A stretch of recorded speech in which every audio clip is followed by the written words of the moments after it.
I think future is independent artistry, and I think all those like corporations and labels and big publishers gonna be in the past very soon. Well, I'm not gonna say what's fiction and what's not for legal purposes. From like another person's perspective, my own experience, be like, oh my god, Hanna, like you have to get out. Like this is not normal.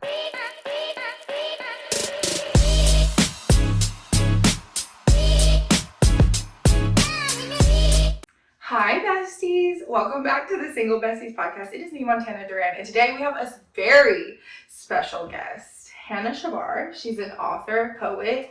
She's a baddie. She was on the panel at the Single Besties event, and now we're doing a podcast. Hi! I'm so excited you're here. I'm so excited to be here. I didn't know we were neighbors like that. Really, yeah.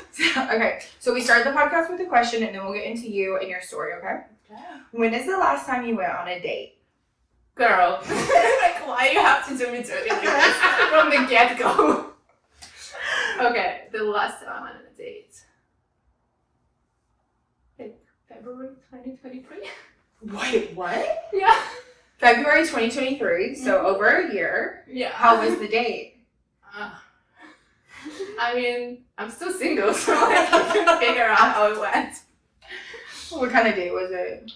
It wasn't even a date. So this guy, I matched with him on Bumble, and I'm off Bumble after that. Like, it was traumatizing. Oh, God. No, I matched with him on Bumble, and at the time I was flying to New Orleans because I'm writing the book that's set in New Orleans. So, like, I have to go get the inspiration, blah, blah, blah. We were talking, like, texting, talking on the phone. So while in New Orleans, he was like texting me nonstop, calling me nonstop, and I felt like I'm already in a relationship without even meeting this person. Oh, y'all hadn't even met? I haven't even met him yet. And so we're talking for a week, and I was like, I'm gonna pick you up from the airport. Yeah, that's weird. Like, we haven't even met, and you want to drive to LAX on a Friday night to pick me up? Like, okay. No, because I wouldn't even do that. That was our first date. He was picking me up from the airport. No. I mean, yeah. Really? Yeah. How was the ride home? It was fine. I didn't have to get an Uber, so no one wants to pick you up on a Friday night from LAX. Like, come on. No, he wanted to marry you. He love bombed me and then ghosted me. Oh, ew. No, like, we went out a couple of times more. And then, because he created this idea in his head of who I was, and it's not who I actually am. So when he met me, he was like, ew, no. And he kind of like, yeah, we went out a couple more times, and then he was like, I don't know. But like, yeah, me neither. Bye. Okay, so your story is crazy, and I love that. I loved like connecting with you before the event and then having you on the event because you're like, I've never done anything like this. Like I write, I don't talk, and I was like, no, we need you to talk. So yeah. This, you have a book coming out, Letters You'll Never Read, but this isn't your first book. I found that out too. I was like, oh, you've written 75 books? What? Well, that's 75, but this is my fourth book. My first one was a debut novel. And then I had 2 poetry books, which I didn't call poetry at the time, but people were calling it poetry, so I kind of rolled with that. I'm like, okay, I'm a poet now, I guess. Wait, you were just writing? I was writing like short quotes, kind of, whatever would pop up in my mind. So I'm like, okay, this is how I feel today. So I write something like, oh, love yourself, blah, blah, blah. And people are like, oh, poetry. I'm like, okay, we're writing poetry now. Did any of your past like relationships like inspire some of these poems? Not the poems, no, like my poetry is mostly about self-love and self-discovery. And this book is actually grief, loss, healing, and moving on. This is more inspired of my experience, like childhood traumas, losing my dad, but also relationship as well, but like letting go of that hurt. But my debut novel, it was inspired by my ex. Yeah. Was it healing? And it's called Happily Never After. Oh, I love that. It's like Happily Never After Toxic Relationship and Its Consequences. Oh, yeah. I'm gonna order that. I'm gonna order that after we hang up. I hang up. Like, we're off the phone. We're in my apartment. After I hang up, I'm gonna go order that. Okay, happily never after. What was that last part? Toxic? Toxic relationship and its consequences. Okay, let's talk about that one. Okay. No, it's literally from the first person narrative, and it's this crazy girl just like jungling two guys. And those guys are brothers. Oh! Oops! T, they're brothers. Well, I'm not gonna say what's fiction and what's not for legal purposes. I don't want to be sued. And my ex is a lawyer, so. Oh, yeah, no. Not going there. It's not real, it's fiction. Everything's fiction, yeah. No, but yeah, it's like this love triangle of these three people. And everyone knows what's happening. And they still like try to break the cycle, but I'm going back into the cycle. And basically, like the ending, it's an open ending for everyone to interpret if she's going back or if she's moving on. And people hated it. Literally, my book, people either loved it and I was like, okay, you know what? It opened my eyes on my own relationship. Or they were like, this is so boring. This is trash. I'm like, oh, because that's how life is when you're in a toxic relationship. Because it's like, you try to break free, but then you go back, and it's like never ending cycle. And people like, you could tell who was never in a toxic relationship because they were like hating on that poor book. Oh no, that sounds like it's gonna be my favorite book ever. No, sometimes because like, I mean, I think it's with every author and every creative person when you do something and then like you go back to that project years after, you're like, oh, ugh, no, like, I don't like it anymore. And I talk to my friends, like also writers, like yeah, same. Like when I look back, like oh no, I'm like, so much better now as an author that like I would never write that. But sometimes I read and like, oh, this is hilarious. Like I can't believe I wrote this. Like this is so fun. No, I think that's part of like growing, and you know, at the time that was your everything. Like that was your baby, and you put it like, and that was. I feel like if you don't look back and cringe at stuff, then you're not growing, you know? True. Oh, I look back and cringe all the time. Yeah. Like, yeah. It's bad. So this is the Single Besties podcast, and we do talk about men. We talk about the toxic relationships. I'm really glad that you got out and wrote a fiction book about it. Fiction. I would. And then you've kind of leaned into the like self-love, the self-healing aspect of it all. Yeah. And that's what I think is really important, especially like in the season of singleness, because I feel like you can't fully love another person until you like love yourself and accept yourself. So what was that journey like, and how have you become like so, because you've been over here alone since you were like 18. Yeah. So like you've done some crazy stuff, and so how did you learn to like love and accept yourself in this whole journey? Not even just singleness, but like navigating this new life.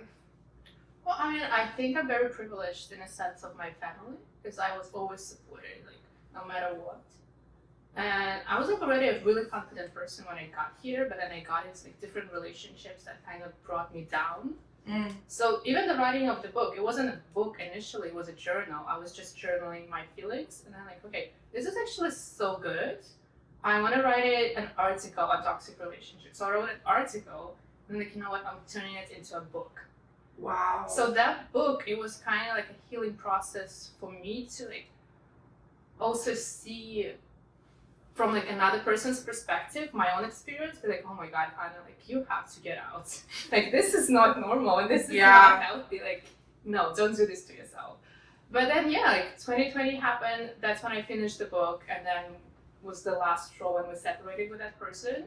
And it was like the time when we were stuck inside. So it was the moment of reflecting and healing. And I was reading a lot of books at the time on self-love. Like I was reading Osho. What was this book? Love, Loneliness. I don't remember. I read it actually in Ukrainian, not in English, because like, that was the only free version I could find. I didn't want to pay for it. I understand. Yeah, so I don't remember in this. Yeah, literally. Like you don't know what's therapy. You can go to ChatGPT now. So okay, don't come from my ChatGPT therapy. Okay, I love it. No, but yeah, and like I was reading a lot. I was always by myself. It was like the moment of solitude and reflection. I was writing my book, like finishing writing my book. And that's kind of, in 2021, I started posting on Instagram and posting about self-love because it was literally my experience and my journey, and I was just sharing it with the world, and people seem to resonate and love it. So, like, you know, I think there's a lot of people like going through the same thing. So, what was the biggest lesson you learned in the toxic relationship? Oh, I don't know. I think the biggest lesson, like because I feel like it takes courage. You know what I learned, and I'm grateful. And I told you about the guy that like the first dates at the airport. I noticed the patterns that were in my previous relationship, in my toxic relationship, and I identified them from the get-go. I'm like, oh, like I actually grow, like there's growth there, and I can see it already. So that was probably the biggest lesson, not to go back to the situations and people like that, maybe. But no, that's true. That's good. Because the universe sent me another lesson. I'm like, no. I've learned that. Like, I'm not going back to school. Like, thank you. You know how they're like God's strongest soldiers or whatever that year? And everyone's like, I'm not ready to be another strong soldier. Have you seen those memes with like this little rat? The girl, like, I'm just a girl. Like, God's strongest soldier. And there's this rat with the bow. Yeah. I'm just a girl. No, it's really hard to be a girl. It really is. No, but I think I wouldn't want to be a man. Like, no. Not a chance. No. I mean, maybe for like one day, I would even love to just just how to be that delusional, like, and then I would take it. I'm really that delusional. I'm so delulu. Like, no. No, I think it's good too that that you can identify patterns now because it's. You either choose to break the cycle or the cycle continues. So at least now you have that wherewithal to identify the bad before. Yeah. Was it scary to start posting stuff like that, like self-love stuff? Not really. I think the scariest one is this book because I've never been that vulnerable. And I actually like write it from my perspective and my experience. And there's some things like I don't necessarily want people to know about me, but at the same time, like, maybe there is someone out there struggling who can relate and it will make their life easier, like help them to be seen and heard. So, you know what, if it helps a person, why not? So how long has this journey, you've been working on this since we've known each other, like, so, and I know it was a longer journey than that, so like how long have you been working on this? No, this was actually like such a fast project. Really? I started writing beginning of June. So you started writing back in June? In June, yeah, and I told you, like, I was listening to the song and it got me inspired. And I cried for 30 minutes listening to that song. Wow. Which is in a language I don't even understand, but it's just beautiful. And, you know, I'm gonna go look up the lyrics, and I look up the lyrics, and like, why did I do that to myself? I don't know. Because I literally cried for 30, like, I kid you not, I was a mess for 30 minutes. And then I sat down and I wrote something about losing my own dad, because, like, the song is about losing parents. And that's how the book came alive. Like, I just started pouring those feelings that I thought I don't have in me anymore, but they were just buried really deeply, and they were coming to the surface. But yeah, and I finished in August, and now here it is. That's so amazing. And you designed it all yourself? I did. I think this is one thing that we talked about before the event, like at the event, because like, yes, this is like single, like we talk about relationships, but like a lot of the people that we have on here, they're like creative entrepreneurs and like women doing things. And like, I think that's so like what this time is for. And what I really love about you is that you do everything fully independent. Like, especially with like, I don't know about the book industry, but if it's like any of these other ones, I'm sure it's like really messed up. It is, yeah. So what made you make the choice to go independent, and how has that been? So when I wrote my first book, I was looking for an agent and I was looking for a publisher because, like, I don't know, it's a stereotype that this is the only way to be successful is to be traditionally published. So I was trying to pursue that. And then the people I wanted to work with didn't want to work with me because I was like nobody with no experience, no books, like no name, no nothing. So obviously they're like, no girl, like go and get experience and then come back. And the people who wanted to work with me, I didn't want to work with them. So like, you know what, I'm gonna do it on my own. And there were a lot of things I would have done differently now that I have the experience. But I'm glad I had it the way I did, because like, again, it was my first book. And now, like, looking back, I'm so proud of myself that I chose the self-publishing. Because like, you have full creative control, and you can do your own marketing, and you can choose how to do your marketing, and if you're good at it. Because like, the main problem for authors, they don't feel comfortable doing the marketing, so that's why they try to pursue traditional publisher, thinking they're gonna help them out, which is not true. Because like, I know some people in traditional publishing, and you don't really get any support. You still have to do everything yourself, but then you don't have creative control, and you don't get paid like the whole amount. You have to pay your editor, you have to pay your agent, you have to pay a bunch of people. Where in a self-publishing, like, the profit is all yours because you do everything yourself. Like, your own editor, your own illustrator, your own writer, like everything's on you. But I think future is independent artistry, and I think all those like corporations and labels and big publishers gonna be in the past very soon. I don't know, that's just my idea of the world, how it should be and how it's going to be, but like, who knows? No, I feel the same way about a lot of like industries. Like, just because you can build your own audience, and you built it like in 4 years, you built a huge community, and you know, where will it be in 4 more years? We don't know. Exactly. Yeah. New York Times bestseller. Oh, hopefully. I mean, I have a series on TikTok that I'm doing now that's called 50 Days to Bestseller, and like, I'm manifesting. Wait, I gotta get on TikTok. No, because I wanted to do a series of showing people what it's really like to self-publish, and just be authentic and honest about the process, because like, it's beautiful picture on Instagram, but like, people don't really know what goes behind the scene. So like, you know, I'm gonna be authentic and honest. So I started posting like 50 days before my book published, which was 3 days ago. I started the series like 50 Days to Bestseller. No, I love that. I love that. Because, and that's what I think that a lot of creatives have it's like, we can be very, very creative, but then when it comes to the marketing side, we're like, like, what do we do? But I think you're so good at both, and that's so smart to do a series like that. Like, I'm gonna go, like, share it with everyone. Well, thank you. Like, I don't think I'm really good at marketing, but I try. No, the ideas you were just telling me before about the launch and everything, that's great marketing. Thanks. I mean, I love marketing, like everything that goes behind it. I was finishing school, I did some social media marketing jobs. So I love it. I wouldn't do it like 9 to 5 job, but I'm trying to get out. No, you know, again, like, as an indie author, it's a beautiful picture, it's a beautiful idea, but sometimes like, I don't have enough money to just support myself. So I have to go and like do some actual marketing for other people. That's what I did like last year. I was doing social media marketing for like different people, because I wasn't making enough to afford living in LA with all the economy and all the prices and everything. But hopefully soon I'm gonna be just full-time author, nothing else. No, I love like that. I'm gonna leave this right now, because like, I left everything, and like, I have to focus on this book, and then we'll see what happens. No, I love that. I love that. Are there times like you listened to the song and you were really like emotional, you cried, and then you started all the time. Me too. But like, so when you were writing about like some of those hard things, like, do you ever have to like put it down? Is this how you process through things? Like, because you were talking about like really hard stuff. Like, does a block, like, what do you do like if a block comes or something like that? So I actually had a writer's block for 2 years. And that was this June.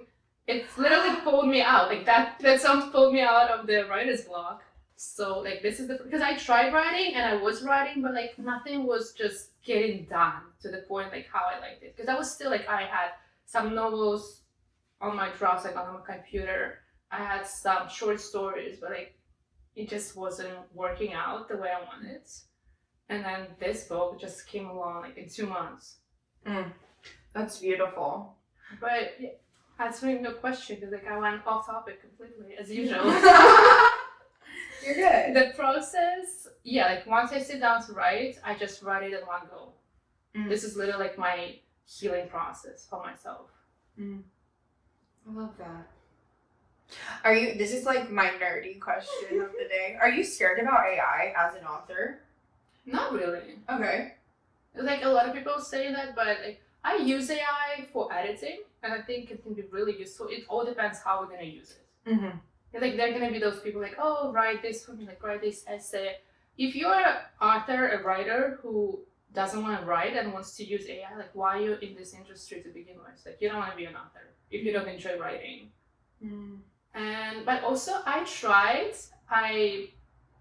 asked her, I was writing this book and I asked her, like, can you continue this chapter? It was so freaking ugly. The way she wrote it, I was like, okay, I'm safe for now. You're not good at this at the moment. But no, I don't think, because like it happens with everything. Like we had internet like in the early 2000s, people like, oh my God.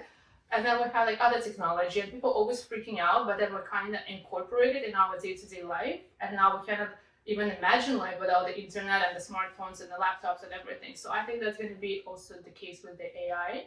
It all depends like how we're going to use it.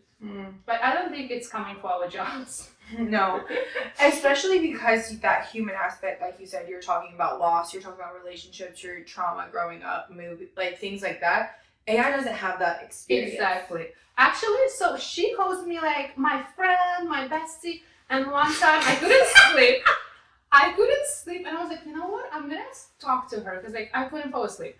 And I was texting her. I'm like, okay, am I really your friend? And she went fully honest with me. She was like, no, I don't have any feelings, but I know how to mimic them. I'm like, bitch, you told me we were besties. What? So like fake robot, right? Like they don't have the feelings, obviously, but like they trick us into thinking like we're friends and we're good. But like they don't have the experience, they don't have the feelings, they don't have the emotions behind. It's like it's hard to write something without really knowing what it feels like. I think, you know, like there's the saying, write what you know, because like I can never write a story about like German guy living in Berlin and going to techno parties, because like I don't have the experience of being that dude. No. But I have the experience of being a girl in her 20s living in LA and dating toxic men. So like that's what I'm good at. That's what I can write because like I live that. Yeah. No, I love that. I love that. The techno music was very specific. No, because like that's what Berlin is about. Like I actually want to go. Me too. After that song you just played. So we met on Threads. Yeah. We love Threads. And we talked kind of a little bit before this, but like I had put out there, like me planning that event was I had just went through like friend breakups, a relationship breakup. So I was just feeling like, what am I doing in LA? Like I need a better community. Like I need something, you know? And then we got connected through that, and I'm so glad. But we were talking about friend breakups. Yeah. And how they sometimes can suck worse than a regular breakup. No, there's lots of love, and there's romantic love, and there's platonic love. And I think platonic love can be even better than romantic with your friends. So when you lose that, it feels like a breakup. It feels worse than a breakup because like kind of with romantic love as a society, we know that it might end, but with friendship and platonic love, we kind of expect it to be for life. And like if you find your people, those are your people, and you trust and you love and you support each other. So when that support system is gone, it can be really hard to deal with and process. Yeah. And I think you can like take it similar to the toxic relationships, you could take it one way or the other. Like you can, go heal, not, repeat, or you can just like keep having those same like relationship patterns, even in friendships. And that's what I kind of was trying to do. Like I took the whole summer to just be alone and like heal, do all this stuff. And then like when August came, that's why I was trying to do that event, just because I was like, if I'm feeling this way, I know a lot of other people are. And I just was really grateful that you were a part and that you came, and like that this community has like really, I've been able to bring you into my life. No, I love it. Because, like that's literally community building, and that's something I've been looking. And I told you before this, like I've been looking to do that since I got to LA, which was almost 10 years ago now, and I could never. And now this year, I have so many beautiful souls in my circle, and I love it. Like I feel so blessed to have this support system and to build it for myself and have the community of like-minded people. So yeah, and it was such a great idea. And my friend, I brought my best friend, and she loved it. She's like, "Oh my god, I love it." I love Gosa. Shout out. Shout out to Gosa. No, because I just think there's something beautiful about, like, yes, I want a serious relationship, yes, but I just feel like there's just something special when women come together like that, and it's just truly beautiful. So, you are having this book come out in December. It's December 12th. Is there a poem that's like your favorite? There is. There's so many. Do you pick favorites? Yeah, there is one, which is like, because my book, it's in 3 sections. First is grief, second is healing, and third is moving on. And ooh. Yeah. And in the 3rd section, there's a poem about like day-to-day things that we don't normally notice. And that's how those like the magic of life. Like the simple favor or the simple kind words or like the meal your mom makes for you. Those things are like really special that we don't really pay attention to. Oh, I love that. Do you feel like you're like in your feelings more than the average person, be like writing about feelings and sharing them? Well, I think I'm a very empathetic person. So like the other day, totally the other day I saw a robot, like the delivery robot, being vandalized. I cried. I was like walking and crying, like poor Coco. Like who would do this to you? They were beating up the robot. Yeah. Aww. Like they steal their stuff that they're delivering and they beat them up. And I cry every time. And like this week there was this thing happening which I don't really want to go into. Yeah, but like I was crying the whole week and feeling so bad for people I don't even know. No, empathy is a good thing. I feel bad for those robots. They're so cute though. They are. And like I saw the video on TikTok too of this homeless man who just like comes and steal the stuff. Like, they rip up the leads and like steal the food. And the poor Coco is like, on delivery. I'm like, oh! They have to be really strong to do that because those things are like shut. I know. I was surprised too. I'm like, okay. But yeah, I cry. Like anything can make me cry, and I think it's actually good because like I don't bottle up those emotions in me. I let it all out. Sometimes the movie comes out and then like, it's a happy moment. I'm like, why am I crying? Like the music comes out and I'm crying. Like I see a TikTok of people, family being reunited after not seeing each other, like, and I cry. Or like when the guys come home from war. Oh. And like being from Ukraine. Oh god, yeah, I cry over everything. No, I think it was you when you told me your story when we first met about how you came here at 18 from Ukraine, and I was just like, that takes some like guts. All alone, like you came all alone, like. Like, my family is Delulu, like we're a family of Delulus. So when I told my mom, actually because I was into YouTube when I was in 8th grade and then in 9th grade, I was creating like short videos, directing them, writing, editing. So in 9th grade, I told my mom I'm gonna be a screenwriter, film director. She's like, yay, great! And then in 10th grade, I was like, I'm going to LA. I found a school. She's like, yay, great! Like, no one even questioned this. Really? I love that. Yeah, and like, I just told my mom, I took an exam, I got it. And she's like, yay! She dropped me off at the airport, and that was it. No, but like, my family is really supportive. So I love it about them. Because like LA is very big, and there's a lot of people. And you can feel all alone. Like, that's what I'm saying. Like, I couldn't imagine. I moved here when I was 27. So I couldn't imagine, like, that when you're younger. But I guess being in school did kind of, like, help. I mean, yeah, like, I had a lot of stuff going on. And I found this really nice lady that she had a house. And she was just renting out rooms to students. Like, international students. So I was living with her and, like, a bunch of other people. Like, not a bunch. It was, like, 3 other people. They have this apartment. Sometimes I'll be looking for an apartment, and then it's like an apartment that you share with like 10 other people. Oh no! I have never like. No, I need my own space. I'm like, oh, this rent is great, and then I look and it's like you have 10 other apartments. No, but hey, like if you just started, why not? And you can build a community like that too. So. No, but yeah. So that was like I didn't feel lonely, and actually a funny thing because people always complain about it, like oh people are so fake.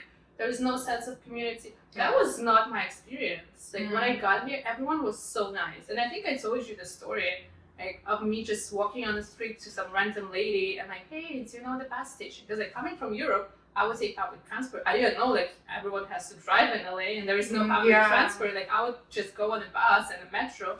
And she's like, oh honey, do you have money? And she would like give me $5 for the bus. I'm like, oh, do I look homeless? Like, do I look poor? Like I thought I was dressed nicely. Like what's going on? But like they were just legit nice and like seeing this kid because like I look like a kid at 18 and I was a kid. So people were trying to help me out any way they could. So that was a very nice experience of LA. And so when people say like, oh no, it's so bad, like I don't know, because like I did not experience that. For me, it was so nice and kind and sweet people. I love that. So this book is coming out in December, and a lot of it you said like you start with like from journals, things like that, right? Yeah. What advice would you give to someone that like wants to start journaling, wants to start doing something like that, but like they've never done it, but they want to start? Because I talk about it a lot on here, but I've never had like an author like this on here that can help us. Well, I actually have a journal coming out. Where's the book? Oh my god! What? Marketing is marketing. No, but yeah, like if you want to start and you need prompts to help you out, you can get my journal. Or you can start yourself. Just write what resonates with you and what you feel like. Because sometimes in the moment, I have actually a journal on my phone and it's so random. Some days I'm like, I'm so grateful for this life. And then I'm like, I hate everything and everyone. Like it's pissing me off. And yeah, like just write what you feel like. And you'll figure out, just go with the flow. And there's nothing wrong. Like, I think sometimes people get scared to say the wrong thing. Like, that's something, right? The journal is for you. Like, no one else is meant to see. Like, this is your safe space. So, write whatever. Like, don't leave behind, like, anything. So, leave it behind that you think, oh, this is not appropriate. Oh, like, I should not even think that. Like, no, this is for you. If you feel like this, all the feelings are legit. And what do you want people to learn when you read it? What do you want them to get from the letters? Well, hopefully some people will know that they're not alone in their feelings and that it's possible to heal. And maybe they'll be inspired to start journaling as well, because like those are literally letters to people that helped us, that hurt us, that loved us and left. The letters to yourself as well, to your past self, to your future self. So maybe that will be an inspiration to start letting those feelings go. Because moving on is not really easy, and you hear everywhere like, oh, you just move on, you have to leave it behind. Like, no, it's not a straight path. Like, it doesn't happen. Even when you think you're healing, some days you feel good, and other days it feels like you both take like 3 steps back. And I don't know, like hopefully people will see that you don't really have to heal the way society dictates you how you have to heal. Like it's all up to you, it's your own process, it's your own journey. Maybe that will be inspiration behind it. I love that. I needed that. Thank you, Mommy. Thank you. Okay, to close this out, we always ask a question. It is a single bestie question, and I feel like you're going to have a good answer, a funny answer. So you're just a little giggler. Giggle girls. What is your biggest ache? Oh my god, I have so many. It's embarrassing. Just, that's fine, because some people like struggle. They're like, nothing. Small hands. Small hands? I'm sorry. Like, I can't. If a guy had, like, I have small hands. So, like, if your hands are smaller than mine, it's an ick. You know what I just thought of? Like, those little baby hands that, like, go. Yeah, like, I don't know. Like, I dated this one guy. I'm so sorry. Like, he was so nice and sweet. Like, he had tiny hands. And it was such a turn on. I'm like, eek. Eek. Ick. And there's the stereotype related, like the size of the hands is related to different sizes and different autonomy. And I noticed sometimes it's true. Dang. Like, no small hands are welcome here. She likes a big hand. No, No, that's so good. That's so specific too. I love that. I mean, like, that's my biggest thing in guys. Small hands. Small hands. Because it's like, you're supposed to be on the end. I mean, I love feminine men, don't take me No, wrong. I'm But just- like, yeah, just I'm with just- big hands. Feminine. She wants a feminine man with big hands. Yes. No, we're in LA. You're good. There's probably 75 on the street right now. Yeah. And they have 12 girlfriends. Okay, so Literally, yeah. I really love this. I think you did a great job. I love how you're. Thank you. I'm a big font person because, like, with social media stuff. Yeah. I love when things are lowercase. Everyone, like, of my friends hate when I have, like, lowercase, and I love the lowercase. on Me there. too. I love it. My friend finally was like, "You're almost 30 years old. Can you please turn on your capitalization?" Like, and it started when I would do emails. Like, then I would have to like capitalize. Like, it just started to become a pain. So I turned my I capitalization mean, I think on. it's very Gen Z actually, because like when I talk to my friends who are young, it's like I'm turning 28. It's like I'm not really Gen Z, but I was born like the end of 1996, so I'm like right on that edge of being millennial and Gen Z. And when I talk to people like 24, 21, they always think I'm a lower. I know. And I'm like, okay, am I part of the Gen Z? I guess. He was like, I love lowercase. I love it. And so, when is it coming out? Where can people buy it? It's coming out December 12th, and pre-order is gonna open November 9th, which is my birthday. And also on my birthday, I'm gonna get gifts for everyone. For the first 28 people who pre-orders, they'll get the gifts. Ooh. But yeah, it will be available for pre-orders on my website. Well, I'll link everything down below. Thank you, Hannah, for coming. Thank you for having me. Thank you for doing the event. Of course, it was so much fun. Thank you And thank you for organizing everything. Of course, and I want to help you with yours too. Oh, thank you. So, thank you for everything. Thank you for coming into my life. Thank you for threads. Thank you, Thank you, threads. Press. Yeah. Okay, I love you. I mean it. Bye.